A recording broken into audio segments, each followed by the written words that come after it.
The air smelled like fake pine and warm plastic. Cold lights blinked, out of rhythm, like an eye with a twitch. A carol cut out mid-chorus, leaving a silence that didn't belong to December. Footsteps didn't match my own. My phone buzzed like a trapped insect. AirTag found moving with you. Holiday cheer turned into an empty storefront, and I knew someone, somewhere, already knew where I was going. It was late November 2024. I was 18 and had been walking the Walden Galleria in Buffalo for hours. Victoria's Secret, Zara, Sephora, 3 bags digging little crescents into my fingers. I sat on a bench near the giant tree the mall puts up every year. Carols echoed off glass and tile. Stores were shuttering one by one. He sat beside me, older, thin, a washed-out Santa Claus. He cracked a joke. I laughed politely.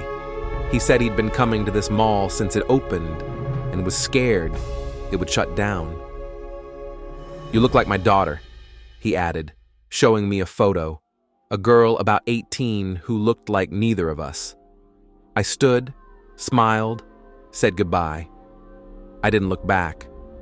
Home was 10 minutes away in a cul-de-sac with 2 other big houses and a grassy roundabout of trees.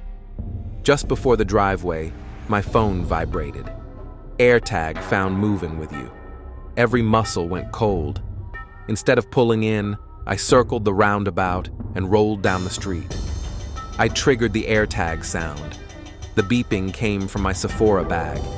I dug in and pulled out the little white disc, nausea rising like heat. I tossed it out the window, U-turned, and went home. Garage down, door locked. I called my brother Cody. "If anyone shows up, call me," he said. Stone cold for 2 words. Then the alcohol returned to his voice.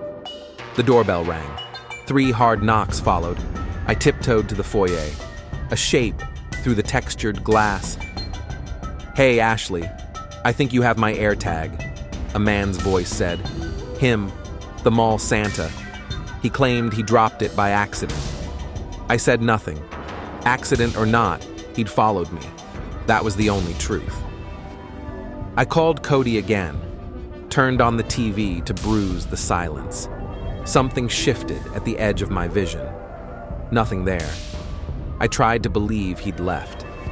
Then the same voice, right outside the living room window. I love it when they play dumb. I looked up and he was pressed to the glass, smiling, tapping a single finger. "Don't pretend you don't know I'm watching you." My hands shook so badly I could barely hit 911. I hid in the windowless office. Minutes later, I heard Cody's car. By the time he burst in, the man had vanished. The officer found nothing. No prints, no tracks in the yard. He gave me a report number, suggested contacting Apple. I tried the next day. The process was a maze of policies and forms. Weeks passed without a trace. But sometimes I see that photo in my mind and pray the girl on his phone wasn't real, wasn't someone he'd found, followed, kept. I pray she was just a stolen image and nothing more. My name is Claire. This didn't happen yesterday, but it hasn't faded either. I'd moved to a mid-sized city for a promotion. Tuesday evening, a soft podcast, 15 minutes of small-town traffic. My phone buzzed. AirTag found moving with you. I told myself it was a mistake. Maybe someone's keys nearby. I opened the alert.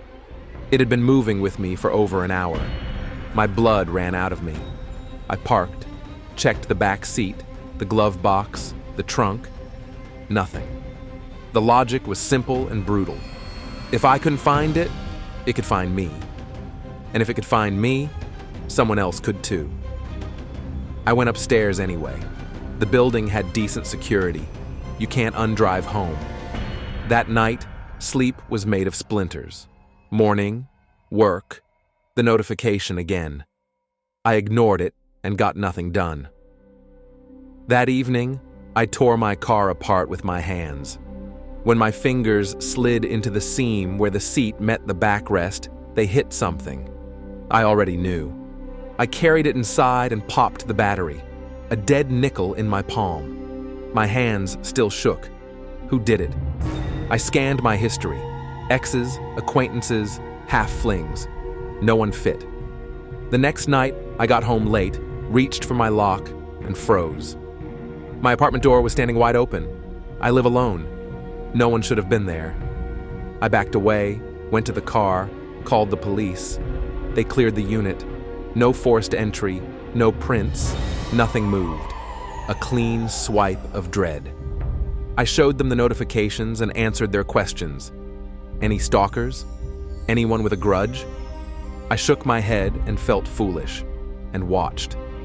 The days quieted. I moved. The alert stopped.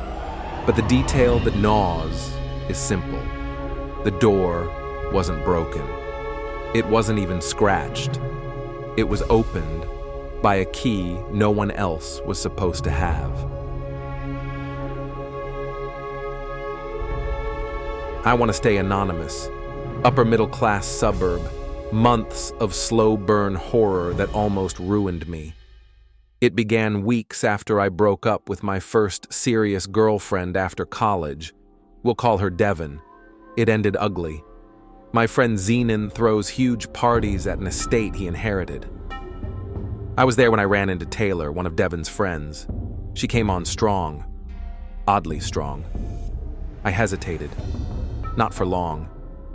We hooked up in an upstairs room. When I came out, my wallet was gone. She was gone too. I couldn't call her. I was still blocked from the breakup. Morning brought clarity. I kept an AirTag in my wallet. I opened Find My. It was active. Saturday, no work. So I drove to the Ping, a gym. As I approached, the AirTag went offline. The front desk refused to let me look around. I did a slow, humiliating lap outside, peering through glass. No Taylor. No Devon. No one I knew. I went home. The next day, it pinged a park. I hurried there.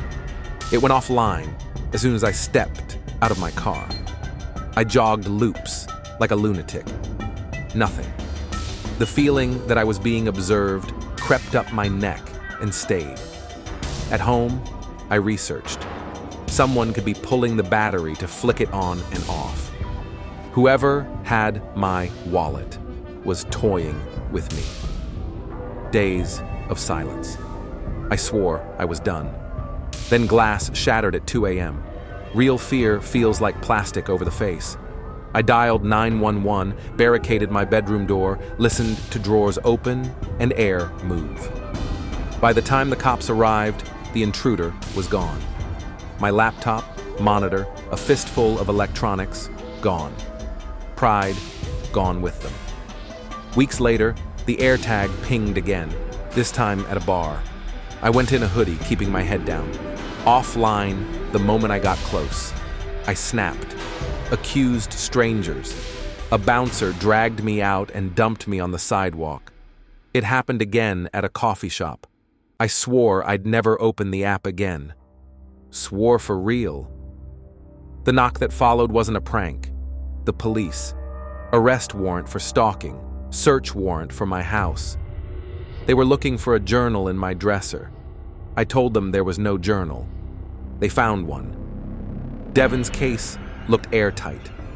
Photos of me at the gym, at the park, at those exact locations, the ones the AirTag had lured me to.